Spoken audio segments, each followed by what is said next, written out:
Good morning, Professor Taylor, or may I call you Alison? Nice to see you. May, of course, please call me Alison. Yeah, thank you so much for joining us. It's a privilege and above all, a great pleasure to meet you personally. And in particular, after years reading your articles and following your posts, on the most varied and interesting topics. So on behalf of this group, please feel very welcome here. We are very grateful for the generosity of your time. And so you are here among friends. Thank you. It's wonderful to be here, and I really appreciate seeing so many people on the line. I apologize that my Spanish is so poor that I won't be able to speak in Spanish, but I hope that everyone can follow what I'm going to say okay. No, absolutely. Yeah, we can understand ourselves. Alison, as I mentioned in our emails, this is a group composed by business and thought leaders of many of Brazil's leading companies. And under this leadership program, we are debating critical issues every month. So this month, for example, our question for debate is why do we live in such a polarized world, and how can we build bridges in our companies? So, and on top of that, on these discussions, we have these special sessions with leading thinkers like yourself, who of course inspire us to think better about these subjects and of course to act better accordingly. So I'm going to kick off, this conversation with a couple of questions and then open for other questions from the members of our group. Is that okay? Amazing. Thank you. And before you do that, I should just say at Ethical Systems right now, we're doing a big research project on polarization. So I'll be really happy to share the results of that with you. I'm not sure when, maybe 3 months. Wow, fantastic. That's awesome. I've been there for the 2019 conference at NYU. And I don't know if you're planning another one in the coming, I don't know, months or years, but I hope so. We're waiting for the latest variant to die down, and then maybe someday. I've been teaching in masks for about a year, hoping there'll be some world we can all get together for a normal conference soon. But yeah, hopefully 2023. Wow, amazing. Alison, you have been working on the challenges at the intersection, of corporate integrity, risk, and responsibility. And as far as I could understand, you are also currently writing a book on how companies can break down silos in order to approach integrity in a more global way. So could you please share with us, your views on how companies should approach business ethics to create environments that are conducive to behaviors and decisions aligned with the organization's values and the common good, please? Yeah, of course. So I will spend a few minutes just outlining the premise of my book, and then we can kind of take it from there. There is a statistic that you see in a lot of news articles and people talk about a lot, which says that in the 20th century, the vast majority of corporate value came from tangible assets. So things like plants, machinery, buildings, and cash. And today, there are some estimates that say that 90% of corporate value now comes from intangible assets. So that's things like brand, reputation, stakeholder trust, IP, data, and networks. So how companies create value has really, really dramatically changed. And I like this metaphor that corporate life has become more intangible, because I think that's true. So there's an idea also in organizational psychology of a boundary. You also see this in a lot of relationship therapy and things like this. If you're thinking about your marriage, you might think about boundaries between you and your partner and how to have more healthy boundaries. So an organization also has a boundary with the outside world. There might be a physical building, there's a time boundary around your working life, and so on.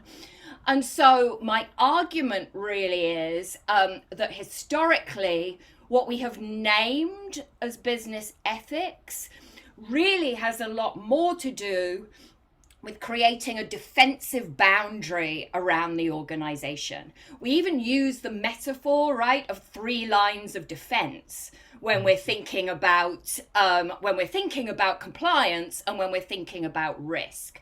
So there's this notion, right, that what we need to do is create a defense and defend the corporate value from reputational risk on the one hand and regulatory risk on the other. I think we can all probably very well understand that the purpose of compliance as originally conceived is to create a defense against regulatory risk. If you can say to the regulator, we have training, we have policies, we have oversight, we have investigations, then even if a bad apple inside the organization does something wrong, you can say, well, our defenses were in place and therefore we deserve a lower penalty. And I would see ESG and sustainability and corporate responsibility as a different sort of defense. My favorite definition of sustainability or ESG is that it's the paramilitary wing of the marketing department. So if we think about corporate responsibility reports and disclosures as also providing a form of defense, a form of reputational defense around the organization, I think we can understand what's going on kind of much, much better. And this is, of course, how we get this idea of greenwashing and companies exaggerating what they're really doing because they're trying to get that value of higher ESG ratings. So my argument, right, is that both compliance and ethics on the one hand, and then corporate responsibility, sustainability, ESG, whatever you would like to call it, on the other, are basically defenses. And the goal is to defend the organization from corporate value. Fine, okay? Back in the 20th century, corporations could control the narrative. They could, to a very great extent, control what was being said about them in the public domain. You would have a very cozy relationship with the media needs your advertising dollars, and so on. And so you could control what was being said about you, you could control the press, you could control your reputation. As is probably quite obvious, these defenses don't work very well anymore. Lots and lots of reasons for this, right? I think the general public and employees have become much more conscious of the negative impact of business. And then the rise of social media means that can be captured and shared in real time in a very, very different way than before. If you think about the big mining disaster in Brazil, we had kind of live footage. We have live footage of Rana Plaza in Bangladesh. We have live footage of a doctor being dragged off a United plane. So in real time, companies need to be much more responsive to much more bottom-up, community localized pressure that might become a global reputational crisis. The other thing that you've seen, and I don't know to the degree this is happening in Latin America, it's happening like crazy in the United States, is that leaking is the new whistleblowing. So what you have is unhappy employees internally leaking damaging information into the public domain about the company. You can think about Facebook whistleblowers. You can think about all the protests at Amazon. There are just like a million examples. And so that's, again, another way that those defenses don't work anymore because the call is coming from inside the house and employees are weaponizing that information. You can also see there's a lot of political turmoil. So the argument that companies used to make, which is we don't get involved in politics, there's a boundary between us and the political world, that's clearly not true. We're now expecting companies to do a lot more on things like climate change and human rights. So strategically, those boundaries are collapsing. So what I'm really arguing is that we've talked about ethics, but what we've really been doing is building defenses. And because of all these changes in the world, those defenses are kind of melting away. So companies now are really in full view of the public. We can all see what is going on in internal cultures. We have this new power from employees. And so what that really means is we can't rely on our 3 lines of defense anymore, and we need to think about ethics in a completely different way and really start to think about what it really means to be ethical, which is not an easy question. So I'll stop there. Wow. So the king is naked. Well, Exactly. The emperor has no clothes, and we all get to see it these days. So it's really a time, I think, where you can't say that you're ethical and do something else and treat it like a control process. You now actually have to teach employees to actually be ethical, which is interesting because even though we've been talking about it for decades, we maybe aren't so good at that yet. wow, so many interesting issues. I'm looking forward for reading it. But I'm going to make a complementary question on it because, some years ago, Alison, you wrote a powerful article at HBR, at Harvard Business Review, titled, "We Shouldn't Always Need a Business Case to Do the Right Thing." It was very powerful title. And so in this era dominated by this, ESG acronym, many still believe that we can structurally change mindsets at the top and consequently companies' social and environmental impacts only based on a reductive economic logic. So why this is not true and why an approach that is dependent on business cases is likely to backfire? To what extent are we seeing real and profound change in the business world instead of just, incremental adjustments and even ESG washing? Sure. So I think, I've described this world where these boundaries are collapsing. Well, not everyone's noticed. What's actually happening is that a lot of companies are kind of doubling down on these defenses as they get more threatened, they get more reputational pressure, they have more unhappy employees. They respond by trying to make their employees be quiet. They respond by more astroturfing. They respond by trying to kind of manipulate the landscape even more. So I think there's an extent to which companies haven't kind of fully appreciated this. The other thing that you're really talking about, right, is the rise of ESG. And one way we might think about ESG is that it is the financialization of the sustainability movement. So the sustainability movement is not new. It has a lot of different origin stories. In the 1950s, the idea of corporate social responsibility was really a form of PR. It was a way for CEOs to say, we don't need to be regulated. Don't worry about it. We've got it covered. Here's our really nice philanthropic program. And then like in the 80s, in the 90s, as businesses globalized, there was a lot of pressure over cheap labor and supply chains, deforestation, that kind of thing. And really how American and European companies operated in emerging markets. So lots of concern about how companies were operating in Asia in particular, anti-sweatshop labor movements. So again, a really kind of ethical argument, and that led to socially responsible investing. And the idea was, you had to accept a lower return. What you've seen in the last decade or so is rather the argument that if you invest in environmental, social, and governance issues, you will create higher returns. And there is now a big conversation, does ESG drive alpha? You'll hear people like Larry Fink saying, we just believe in ESG because we're capitalists. This isn't really about doing the right thing. So the world has kind of pivoted to this idea that doing the right thing is a win-win, right? And it will always make more money. Lots of studies about looking for correlations, lots and lots of people kind of trying to make money off the ESG movement. But the problem is those arguments don't really make any sense. There are many, many scenarios where investing in environmental and social issues will make you more money. There are very, very many scenarios where it costs more and takes longer and may benefit the world and not benefit you. And so this kind of obsession that we will only do the right thing if there's a business case, I think it doesn't make sense. It's quite clearly not very logical. It fuels the skeptics, and it doesn't allow us to design better solutions. And what it tends to do is it puts responsible business people in this position where they're going to the CFO and they're saying, look, here's the business case. And the CFO is saying, well, I'm not sure I really believe you. And what I've kind of seen and heard and experienced is that actually a senior business leader is far more likely to decide to do the right thing because he's got pressure from his teenage children at the dinner table than because he sees a PowerPoint slide about the business case. So I think we seem to be very afraid to make the case for ethical business.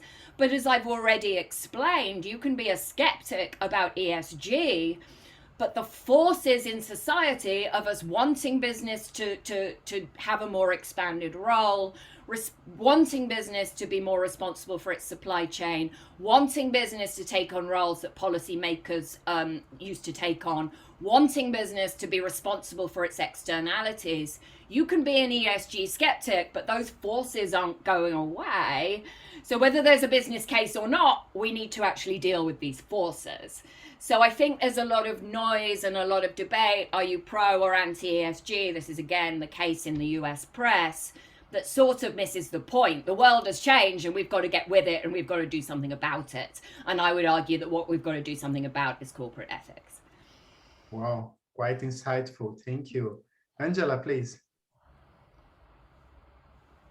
Alison, it's Hi. great to have you here. First of all, I would kindly ask you if we could take a picture of our group. Register in this moment. Yes. So let me count until 1, 2. Yes, let me wait for if someone else are going to open. Someone, yeah, okay. 1, 2, 3. Let me see if it is okay. Yeah, one more time, please. 1, 2, 3. Thank you. Wow. Angela is the coordinator of this program, Alison. That's fine. Yes, I coordinate the leadership program with Alex. Well, my question, Alison, would be about the heterogeneity of groups and how homogeneity, it's a kind, for me, it's like a vicious cycle. Because my question relates to D&Y, diversity and inclusion. I work with that and so with corporate ethics and ESG, and our need to build bridges instead of walls in a polarized world. So according to my understanding of Haidt's book, it seems that heterogeneity allows connections and build bridges with diverse people, but not homogeneity. And that in turn generated a lot of good examples in society development, as for instance, port cities like Venice and Genoa during the merchant times and Renaissance. And these groups, they tend to become even more diverse, even more open to diverse people. But on the contrary, considering the challenge to overcome in-group favoritism bias of homogeneous groups, and the unreal perception that we have that we are already diverse enough, for instance, what would be a good strategy in your view to increase diversity and inclusion in homogeneous groups like boards and C-level, as we have seen? So what would be your strategy? Great question. And it really picks up on what I was just saying about the business case, because lots of people try and say, well, the reason you need to become more heterogeneous and more mixed is because there's a business case for diversity. Actually, the evidence is a little bit more mixed because, as you can imagine, if a team is comprised of the same people with the same mindsets, it will be easier and more efficient to make a decision. So you really, one very quick answer for you is that you only get the benefits of diversity if people feel psychologically safe enough to share what they really think. So it's not enough to say we have one woman on this board and everything will be okay. We have one person of color on this board and everything will be okay. I think we all probably know how difficult it is when you are in an extreme minority in a group to kind of share your opinions. So I obviously believe that race and gender diversity is incredibly important, but there is other data. There is, for example, data on American companies showing that American C-suites are becoming more politically monolithic, even as they become more diverse in terms of gender and race. So it seems that what people are kind of thinking in these C-suites is, well, we've got to have some diversity. So what we'll do is we'll hire a black woman with the same political opinions as us who will think the same way and won't challenge us. So there's a few things, right? I think one priority would be building psychological safety, building the ability to speak up and share what you really think, measuring that psychological safety. There was a very famous study by Google a few years ago that showed that psychological safety was actually the top driver of team performance above everything else. So there's no point really in having a diversity program that says we need a certain type of this social identity and a certain type of this social identity if you don't have psychological safety. I think the other thing that's really important is viewpoint diversity and cognitive diversity. So just as important as social identity diversity. People really disagree on whether these kind of targets and that kind of thing are a good idea or they generate more backlash. I mean, I think what we would say at Ethical Systems is maybe less important to have training on things like unconscious bias, more important to focus on viewpoint diversity and debate and making sure that people feel open and comfortable to speak. And then maybe a piece of advice I give companies all the time is to set a criteria saying, if you would like to be senior in this organization, you need to be able to work successfully with people who have different values, different beliefs, different opinions from you. So we don't want this very monolithic viewpoint at the top. I think it will take a very, very long time to change boards of directors, very strong tendency for the CEO to recruit his friends and people that won't challenge him. Board turnover takes a long time. But there is encouraging data, I think, showing that a lot of more board recruits are becoming more diverse. But I would caution that if you're in an extreme minority in the group, it's not enough to have a couple of people of that type and then you've ticked the box. To get the benefit of diversity, you have to have open debate, which means you have to have psychological safety. Yes, of course. Thank you. And the psychological safety, and of course, a critical mass theory, critical mass of these diverse groups, right? From 20 to 40% of these groups. Great, thank you. Exactly. I read a really interesting study a long time ago about law firms that showed that when women are in an extreme minority in law firms, they don't help each other because there's one slot for women at the top, and so they all kind of compete for it. But when the female percentage hits 30%, then women start to help each other. So when you're in an extreme minority, I think it's very, very hard to change power dynamics. Edson, please. Taylor, first of all, thank you very much for your words, for the generosity of having this time with us. In certain sense, you have already answered my question, but even though I want to ask it. Recently, Business Roundtable published a manifesto in favor of stakeholder capitalism. Yeah. It's an important topic to put it on context for my question. In certain sense, I've seen this manifesto as the evolution from the shareholder perspective, etc.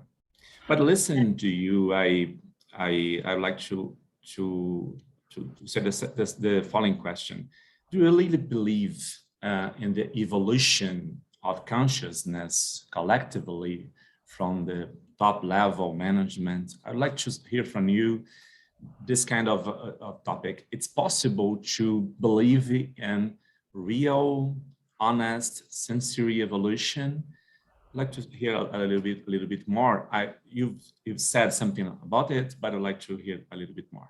Thank you. Sure. So, I mean, it's such a great question, right? The Business Roundtable statement in 2019 saying, you know, we no longer believe in shareholder value, we're shifting to stakeholder capitalism, lots of skepticism about this. If I ask my students, they mainly think it's, excuse my language, kind of bullshit PR, and people don't really mean it. Lots of people kind of critiquing this, saying none of these CEOs consulted their boards, none of them have really done anything different, it's just kind of PR. I would say about this, and to really answer your question, I think a lot of senior leaders do have a different mindset and are trying, but feel very threatened. I think a lot don't at all, and are treating this as PR.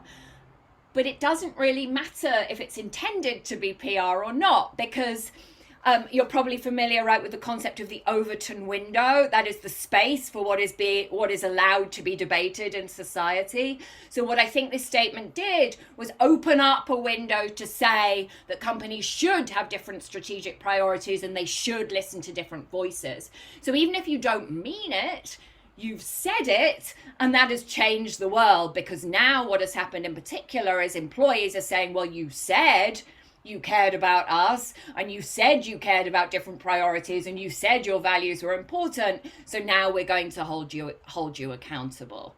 So I think that there are, it's kind of like trying to talk about Putin's mindset invading Ukraine. I can't speak to the psychology of everybody in C-suites all over the world, but what I would say is the psychology is less important than the impact that this statement has had in changing the views of kind of other stakeholders.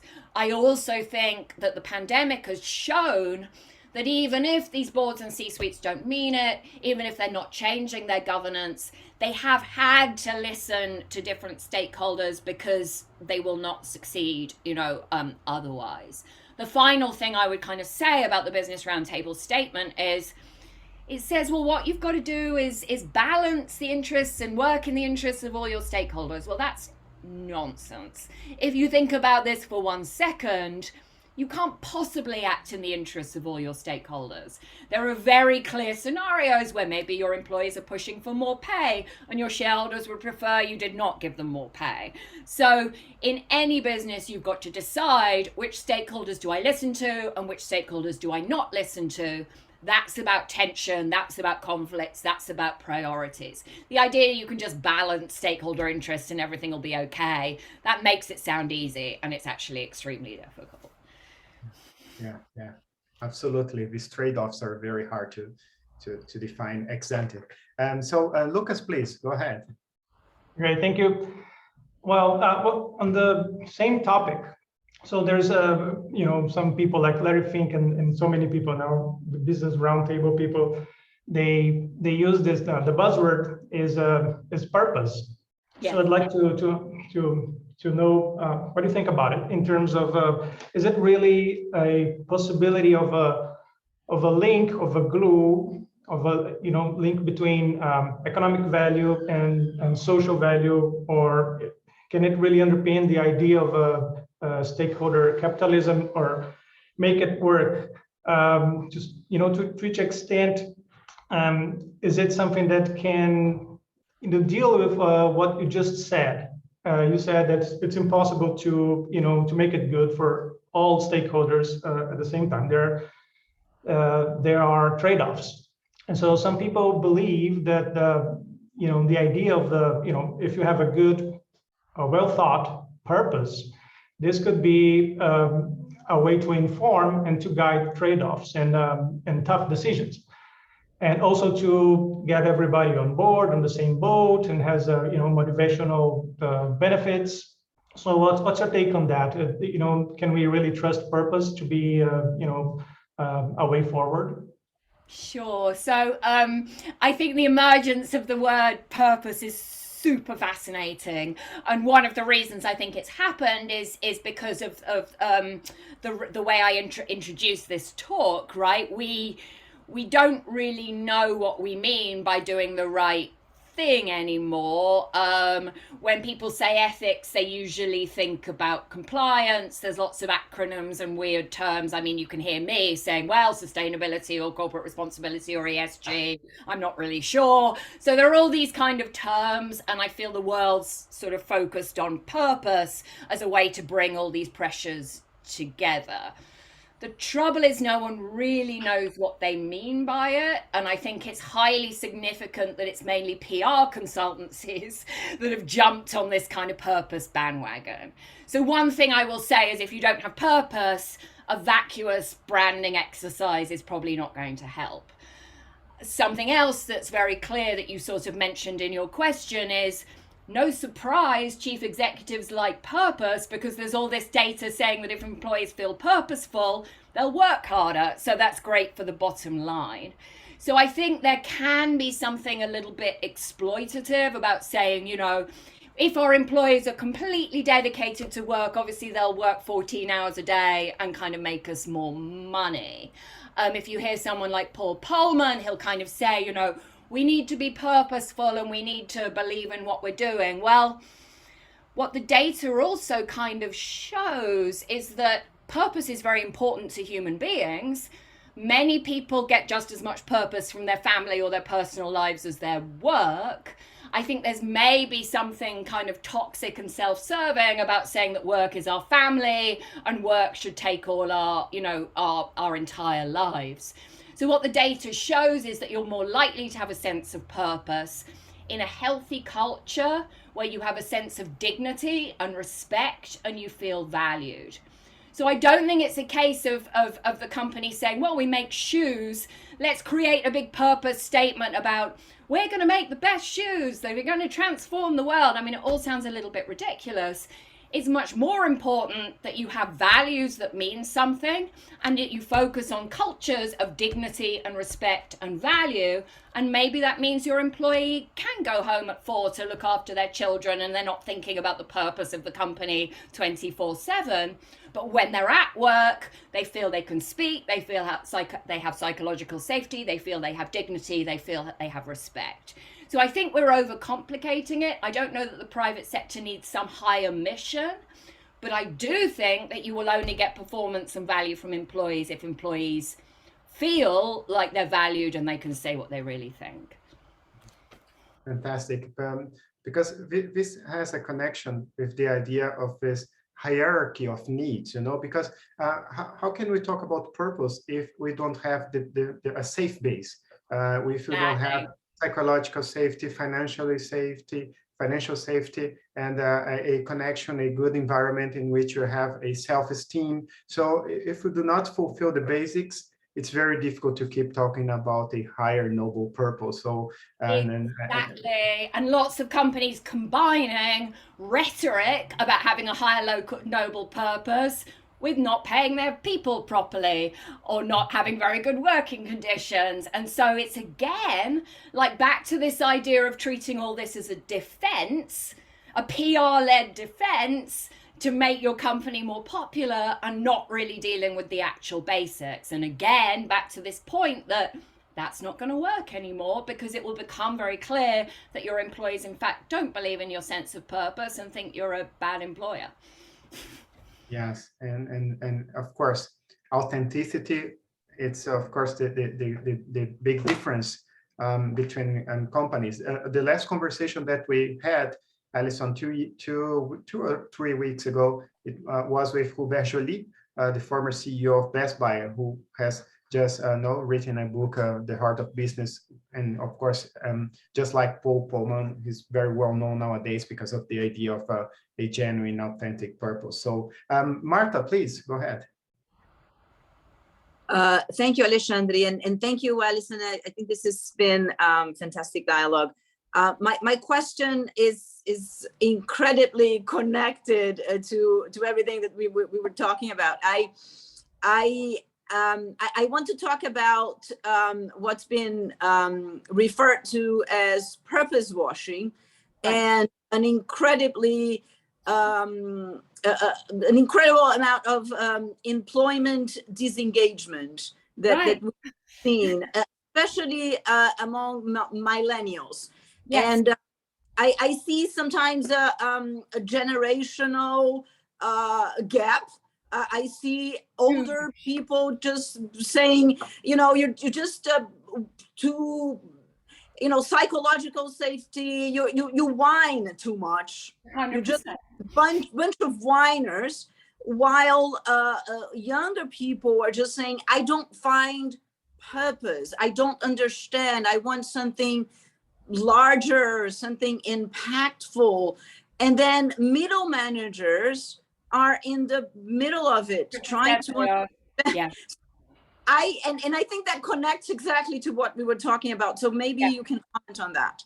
Absolutely. I love this question. So I mean, I'm pretty old. When I was first in the workforce, I had this idea that what work was about, right? You bought horrible clothes and you went to the office and you got told what to do until you had enough power that you could tell other people what to do. That was kind of my view of work.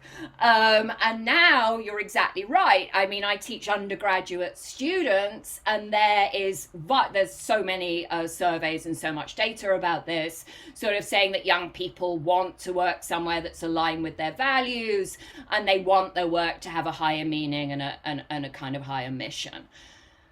There's aspects of this that I think are incredibly positive. There are, Gen Z, which is the generation below millennials. They're very, very different in a lot of ways. Very strong focus on their own mental health and well-being, and who can blame them given the environment that they grew up in. Very different view of what management should be for. So the idea that a manager should tell you what to do and you should have to turn up, they don't really understand that. They think that they should be mentored and coached and encouraged and have a say, and that their mental health should be cared for.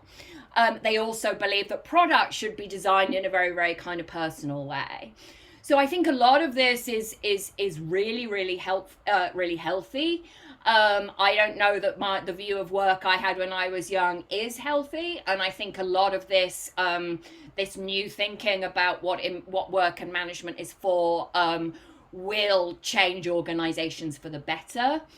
Very, very different beliefs, obviously, as well, from older generations over issues like diversity and inclusion in particular, gender, obviously, and then things like climate change. So that's all fantastic, and I'm looking forward to these people coming into the workforce and changing the leadership of companies. However, there are other aspects of the way that young people see the world that I think are unrealistic. I don't think it is realistic to say that your employer should align with your personal values in every circumstance. We can think about this, it's ridiculous. People come from different cultures, different religions, different family backgrounds, different social identities. I don't think an organization can possibly reflect the values of all its employees. I also think that the kind of urge and the belief that Gen Z seems to have, which is that decision-making in organizations ought to be democratic, they ought to be able to kind of vote and decide on the direction of companies. Well, that might work for some issues, but leadership can't consult the entire employee base on every decision that they make. So some of these things I think are unrealistic. I was talking to a design firm yesterday where he was sort of really saying that Gen Z, they want to be able to come in on the days of the week they want, but they also want to be able to see all their colleagues. And it's kind of like, well, you can't have it both ways. You either have the choice and the flexibility, or you get to kind of work together and so on. So some of the things that they're asking maybe aren't so healthy for them. So I think, a few things. I do think there's a need to develop different leadership models and different leadership capabilities. You can see actually that the job descriptions for CEOs have evolved very dramatically. Lots more focus now on kind of emotional intelligence and social skills than they used to be. So I do think we will need to lead and manage in very, very different ways. But I think it's important to set expectations that everything the corporation does is not going to be fully aligned with your personal values in every instance. I think the important thing is to show your decision making, consult employees on key decisions, explain why you came to a decision, and just try to deal with these issues this way. But I think, to your question, millennial managers often feel really stuck in the middle of dealing with these younger voices who maybe don't think super realistically. And then there are old people that maybe haven't figured out how much the world has changed. So really interesting changes coming into the workforce in the next few years. Yes, and Anna, just before your question, I have a related doubt on this issue, because in another of your texts, Alison, you wrote that no CEOs should stop worrying and learn to love employee activism. And employee activism is something that emerged in the last few years. Of course, the US is ahead, and particularly the big techs, but it's spreading, and even here is starting in Brazil in particular.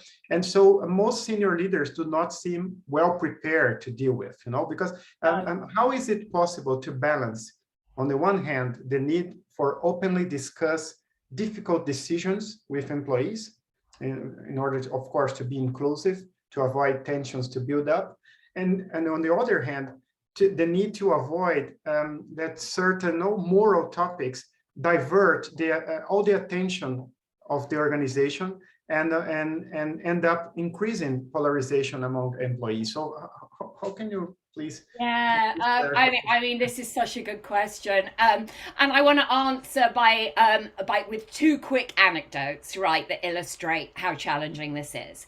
The first anecdote is from one of the students in my classes, and she used to work at LinkedIn, and LinkedIn had a diversity, equity, and inclusion town hall on Zoom like this. Right, probably right after George Floyd was murdered, they were trying to make, they felt that there was a lot of turmoil in the workforce and they wanted to respond. And so they had a diversity, equity, and inclusion town hall. And to make people feel more comfortable, they had anonymous comments in the chat. And what they found was a bunch of employees started anonymously putting racist comments in the chat. And that upset a lot of the other kind of employees. The second anecdote I want to tell you is about Apple. So Apple has a lot of internal Slack channels. This is very threatening, I think, to managers, because it might be that everyone on your team is on a private Slack channel talking about you and you can't see it. And so what Apple did, there was one of these Slack channels, a lot of employees started discussing the topic of pay equity. And Apple didn't want that to happen, so it banned this Slack channel on pay equity, and guess what happened next? We're suddenly all talking about Apple's pay equity on Twitter. So the lesson from the Apple story is that you can't really control this, and shutting it down and saying, we don't want to hear about it, this speech is banned. All that's going to happen is that speech will be happening on social media. So you can't control it. On the other hand, to the LinkedIn anecdote, I think what you want to try to be very careful not to do is replicate the very toxic dynamics that we see on social media that prioritize extremism and prioritize kind of grandstanding and trying to impress other group members. So what you want to do is reduce those dynamics where you get employees together in a crowd and allow them to put their opinions out anonymously and kind of incite turmoil. So in conclusion, I think you have to get much better at listening to employee voice. We tend to think about this in terms of whistleblowing lines, right? And how employees call the hotline to complain about fraud and corruption. Well, what employees are more likely to be complaining about these days is kind of your wages or your climate change policy. So they're not really going to call the whistleblowing line and say, I don't think my manager's got a sense of purpose. So you have to find other ways to kind of capture and listen to that employee voice. But the best way to do that is anonymously and privately, because otherwise, because of polarized dynamics, I think employees will try to kind of impress each other and opinions will try to get more extreme. I really like an approach that I read about from a small company that had a rule. You probably know that Coinbase and Basecamp tried to ban political discussions internally, and again, all over social media. And so what this company said was, you're allowed to talk about politics internally, but if you're going to post a political post on Slack, you need to also post a video of yourself explaining why you made the post. And so if you make employees slow down and explain why they're sharing this very divisive content, that will have the effect of lowering the temperature without you trying to put a ban on speech. So I think a lot to kind of think about here. My big kind of takeaways, I suppose, are you can't make this stop, you can't control it, you can't reduce it. So it's finding a way to channel it in a healthy way so that you get the strategic insight you need. And I do think young employees will show us how the world's going to change, maybe in advance of how someone like me would see it. So I think it's worth listening to them, but also trying to tackle those unrealistic expectations and that tendency of that everybody has in public platforms to kind of signal in front of each other. Yes, fantastic, fantastic. Anna, please. Hi, Alison. Wonderful to hear you. Companies tend to reward their teams for financial results. Environmental and social issues are considered to be non-financial instead of be considered as pre-financial. The battle of short and long term is a hard one, and remuneration structure doesn't help. Active listening is key, and some companies don't welcome knowledge or information that in a first glance seems to be against their objectives. And employees learn along their lives what works and what doesn't work. So my question is, how companies can learn about the importance of intellectual ethics? God, it's such a good question. I mean, I think there's two aspects to your question, both of which are kind of on the move. The first aspect is how you design incentives, right? So you said at the beginning of your question, employees tend to get rewarded on financial performance, and this is one of the signs of an unethical organization, right, is that a team that is very high performing, getting financial results, but getting them in a fraudulent way, often that goes miss. So we tend to focus on underperformance and not overperformance, and very often it's the people with the best sales results you need to watch for kind of ethical questions. So there's certainly an aspect of building in environmental and social goals and incentives. Very difficult to design those well because they're political and qualitative, and to think about the interaction between these different incentives is complex. We're doing some work on this at the moment, so I'll share that with you when it's ready. I think so that's kind of one aspect of this.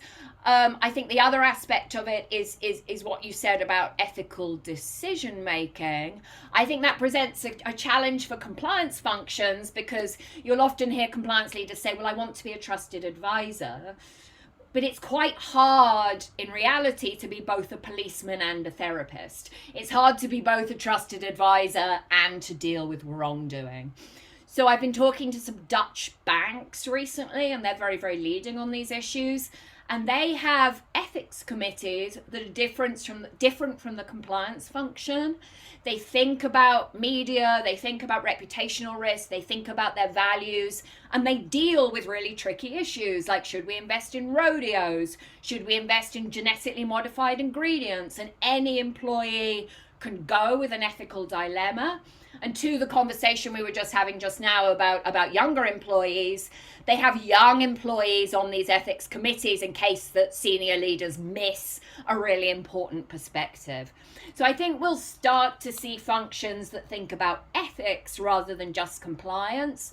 The other industry where this is showing up really strongly is in tech, because what is happening in tech is that you can imagine lots of people that work in content moderation or AI or product design are suddenly coming and saying, well, we're designing products and we're becoming very concerned about the social impact of these products.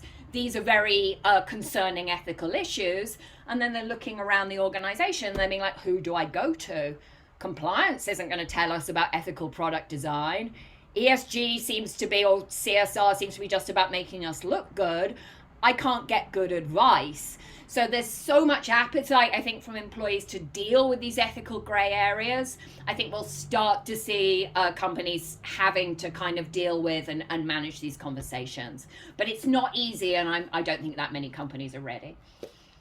Excellent. Thank you, Alison. Wow, Alison, my last question, I promise, is that as you say, my mind keeps doing like that. So, and in one of your recent articles titled "More Disclosure is Not the Answer to Corporate Diversity Shortfalls," you argue that the fixating on the disclosure of diversity data can backlash, can perpetuate inequity rather than to confront it. In my perception here, well, before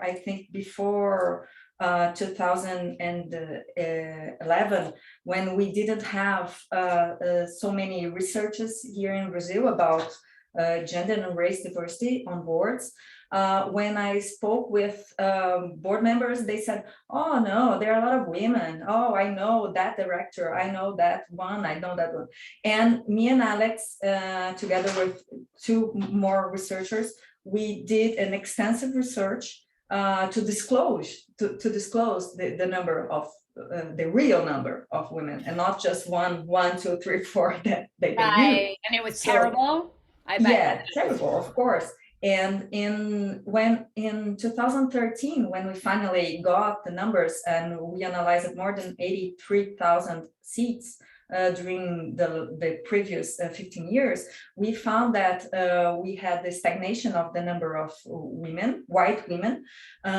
We had less than 8% of women, white women, virtually no black women. Black woman, and 4% of black men. So and after that, the conversation changed, you know, because I showed the numbers and I said, look, that's the reality. If you know 1, 2, 3, how hundreds of men have you worked with? And did you work with 5 women? So, and it helped me a lot with this work of trying to convince people of the reality and not the perception. So in what sense do you think disclosure is it's not a part of the help that we need to change it? I mean, I think it's not bad. I just think it's not enough. So there's a big focus in ESG at the moment on disclosure. You know, the SEC is pushing for climate disclosure. It's really all about disclosure. In fact, the IPCC report that came out earlier this week, it says there's no evidence that disclosure makes companies any more able to manage climate risk or climate issues. There is data from the US showing that, in the US, since 2013, you have to disclose the salary gap between the CEO and the average employee. It's got wider ever since this disclosure. So I think the problem is when we treat disclosure as a substitute for action. But I have heard exactly as you are saying that targets and numbers can help with diversity because companies like to kind of manage to targets and they manage to goals, and so that can have a very positive impact. I just think it won't be enough, partly because it incentivizes this kind of box ticking that I've discussed already. Well, yes, maybe you do put a woman that will agree with you on the board, but is it really leading to real diversity, or are you just acting like Noah's Ark, right? We have a certain amount of this type, so everything's okay. I don't know that that's super healthy, because social psychology also shows that, you know, maybe when we focus on social identity, we think about these differences and it makes those tensions worse. So I think kind of making senior leadership more diverse is incredibly challenging. Clearly, we've been talking about this for an incredibly long time and it hasn't advanced very much. I certainly wouldn't say targets are bad and data is bad. I just don't think it's enough on its own. Right. Okay, thank you. I agree totally. Mauro. Thank you, Angela. Alison, let me ask you a question It has a lot to do with something I'm experiencing right now, which have to do with the repercussions of your work in the context of hostile takeover and activism. In these situations, you usually see one party resorting to aggressive tactics that may involve bad-mouthing the target and finger pointing, sometimes just plain lies. And after all this is said and done, if this results in a merger, these organizations will have to work together and deal with a set of values and ethics in the end of the day that can be quite challenging. So my question to you is, how do you reconcile the importance of ethics and long-term value creations with all this bitterness that can be involved in such contexts? Well, I think there's a reason that 70% of mergers and acquisitions fail, right? And I think you just described the reason, because a deal can look really good on paper, but if you don't think about the culture and the cultural fit, it will be very, very difficult to make that organization work. We probably all have had the experience of companies, I know I have, where it's 10 years after the acquisition and everyone's still pretty clear that office is legacy blah, and that office is legacy X, that office is legacy Y. Everyone's still really conscious of who came from what company. So I don't know. Clearly it makes hostile takeovers a bad idea because everyone then starts with a really sour taste in their mouth. But being realistic that we probably can't get over that, I think at minimum what you need is very conscious culture design and thinking not just about strategic fit and not just about the logic, and getting people more accepting of change. I would get those what I would do if I was trying to deal with this post-merger scenario is get the tensions on the table. I think very often there's a lot of kind of, let's talk about how great everything is now, and no one really believes it. And so in the meeting, no one says what they really think. And then they go and stand by the water cooler, or they go in the chat function more realistically today, and they sort of talk about it. So I think you would have to foster an open dialogue. You'd have to acknowledge this background, and you'd have to say, now we're really going to look forward and try and design a healthy culture together.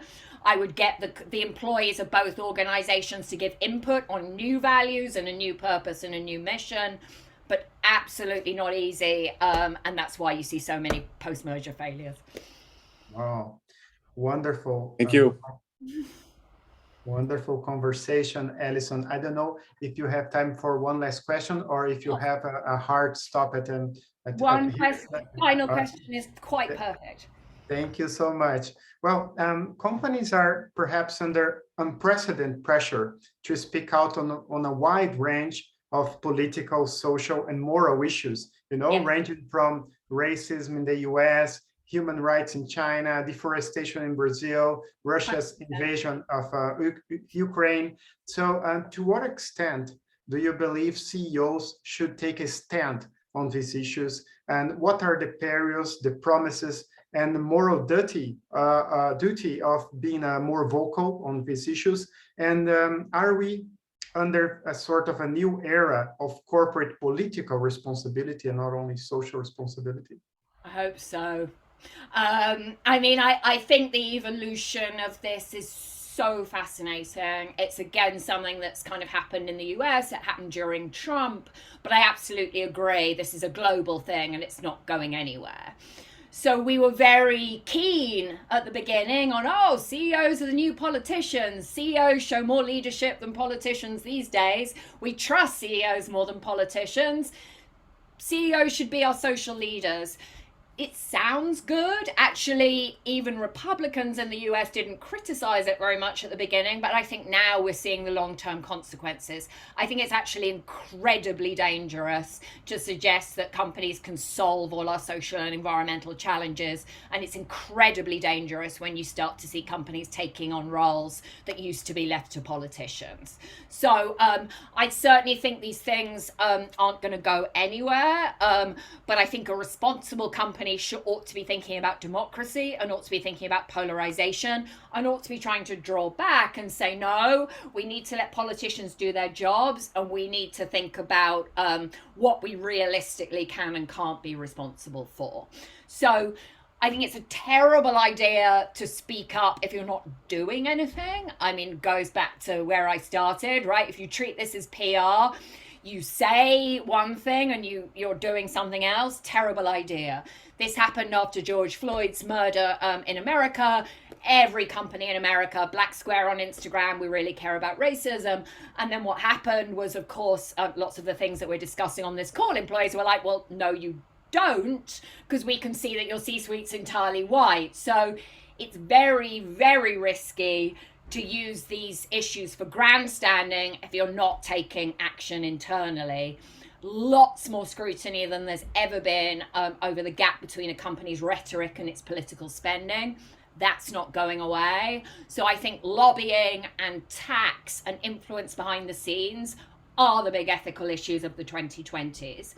And again, treat this as messaging, treat this as a defense, treat this as PR. That's a guaranteed way to get caught out. The way not to get caught out, I think, is to be incredibly focused. There are 1, 2, maximum 3 issues we think we can make a difference on. Everything else we say, no, not our job. Mm-hmm. Wonderful. Once again, wonderful conversation. A lot of food for thought. I think I'll have to see this conversation once again. I'm glad that we recorded it because it's so many, many things to digest. So, Alison, on behalf of this group, I would like to deeply thank you once again for your generosity of taking your precious time to be here with us. Congratulations for your beautiful work on so many different fronts, including on ethical systems. I'm a big fan of ethical systems, and hopefully, if you intend to have some kind of relationship with developing countries in the coming years, we are really looking forward for it. And this was such a memorable occasion for everyone here. And hopefully it will be a privilege to see you once again in the future. So on behalf of this group, congratulations. Thank you so much. Thank you. So such a pleasure and privilege for me to be here. Amazingly great questions. I would just say, I'm always on social media talking about these things, particularly LinkedIn. Anybody on the line is absolutely welcome to connect with me. The other thing is, as I mentioned, I'm writing a book. It's going to be US centric. I can't do anything about it. That's where I live. But I am really hoping to get insights and views from different parts of the world. So if anybody on the line has opinions, experiences, anecdotes, things they're seeing and hearing in Brazil or anywhere in Latin America, I would absolutely love, love, love to hear about it. Please keep in touch with me and look forward to continuing the dialogue. Thank you so much for having me. Oh, fantastic. Thank you, Alison. Thank you so much. Thank you. Bye-bye. Bye-bye.